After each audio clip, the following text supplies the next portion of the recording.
이 시간 함께 묵상하실 하나님의 말씀은 로마서 10장 13절에서 15절까지의 말씀입니다. 누구든지 주의 이름을 부르는 자는 구원을 받으리라. 그런즉 그들이 믿지 아니하는 이를 어찌 부르리요? 듣지도 못한 이를 어찌 믿으리요? 전파하는 자가 없이 어찌 들으리요? 보내심을 받지 아니하였으면 어찌 전파하리요? 기록된 바 아름답도다 좋은 소식을 전하는 자들의 발이요 함과 같으니라. 전령, 즉 메신저의 역사는 인류의 역사와 그 시작을 같이 한다고도 말할 수 있을 정도로 오래되었습니다. 전령은 고대부터 군사, 외교, 정치, 상업 등 다양한 분야에서 중요한 역할을 해왔는데, 고대에는 멀리 떨어진 곳에 메시지를 전하기 위해 말이나 마차, 비둘기나 불을 피우는 봉화 등의 방법을 사용하였습니다.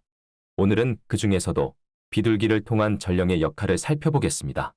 기원전 6세기 때 페르시아 제국의 왕 고레스는 전령 비둘기를 이용하여 제국 내의 여러 지역과 소통하였습니다. 그리고 고대 로마의 황제 율리우스 카이사르는 갈리아 영토, 즉 지금의 프랑스, 스위스, 벨기에, 네덜란드 지역에 메시지를 보내기 위해 비둘기를 사용했습니다.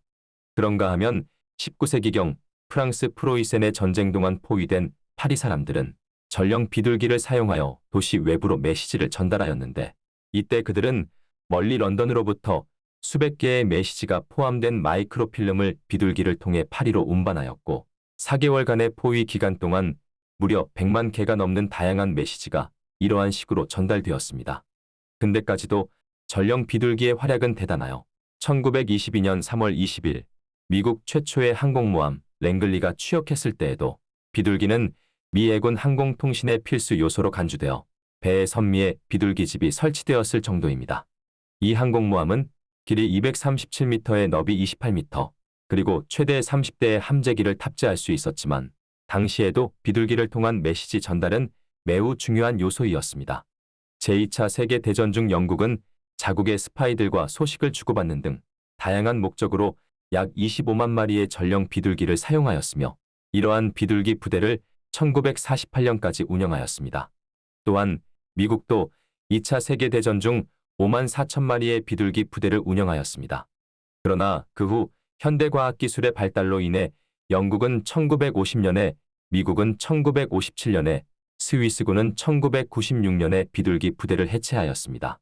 이러한 전령 비둘기의 역사 중 2차 세계대전에서 큰 활약을 하여 수많은 사람들의 목숨을 살린 비둘기가 있습니다. 제2차 세계대전 중 이탈리아에서 벌어진 전쟁에서 GI조라고 불린 통신용 비둘기는 이탈리아 칼비 베키아 마을 주민들과 그곳을 점령한 영국군 제56 런던 보병사단 전체의 생명을 구했습니다. 비둘기 GI조는 당시 미국 육군 비둘기 부대에서 복무한 유명한 비둘기였습니다.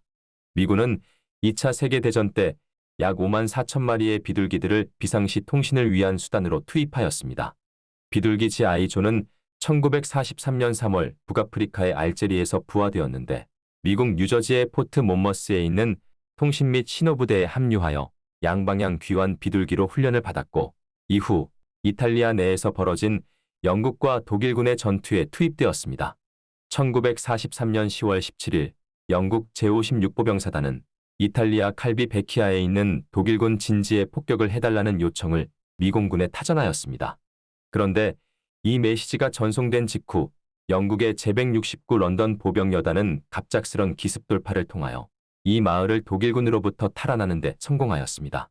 그런데 영국군은 이 예상치 못했던 갑작스러운 승리가 자칫 자신들에게 재앙이 될 수도 있다는 것을 뒤늦게 깨닫게 되었습니다. 즉, 연합국 공군은 아직 이곳의 전황을 알지 못했기에 여전히 독일군이 이 마을을 점거하고 있다고 믿었으며, 이로 인해 이 지역을 폭격할 계획을 계속해서 진행시키고 있었던 것입니다. 그런데 영국군은 바쁜 진격 과정 속에서 무선 통신 장비가 고장나 사용할 수가 없게 되어 이러한 상황을 연합군인 미공군에 알릴 수가 없었습니다. 1943년 10월 18일 이러한 절체절명의 순간에 비둘기 GI조는 메시지를 전달하기 위한 최후의 수단으로 파견되었으며 32km를 20분 만에 비행하여 연합군 공군기지에 도착하였습니다. 당시 공군기지에서는 칼비 베키아를 폭격하기 위해 비행기들이 이륙을 준비하고 있던 매우 긴박한 상황이었습니다. 하지만 비둘기지 아이조가 메시지 전달 임무를 성공적으로 완수함으로써 영국군 천여 명의 목숨을 구할 수가 있었습니다. 제2차 세계대전이 끝난 후 비둘기지 아이조는 다른 24마리의 비둘기들과 함께 미국 뉴저지의 포트 몬머스에 있는 미 육군 처칠 로프트로 이송되었습니다. 그리고 1946년 11월 4일 비둘기지 아이조는 영국의 런던 타워에서 소장 찰스 케이틀리로부터 디킨 메달을 수여받았습니다. 이 상은 전쟁 시에 용맹한 공을 세운 동물에게 수여하는 상 중에서도 가장 높은 상이었습니다. 표창장에서는 비둘기지 아이조에게 제2차 세계대전 당시 미군 통신용 비둘기가 이룬 가장 뛰어난 비행이었다고 인정하며 상을 수여하였습니다. 비둘기지 아이조는 1961년 6월 3일 18살의 나이로 디트로이트 동물원에서 사망했으며 포트 몬머스에 있는 미 육군 통신 전자 박물관에 박제되어 전시되었습니다. 오늘 본문에서 사도 바울은 이사야서 52장의 말씀을 인용하여 복음 전하는 사람의 사명이 아름답고 귀하다는 말씀을 전하고 있습니다.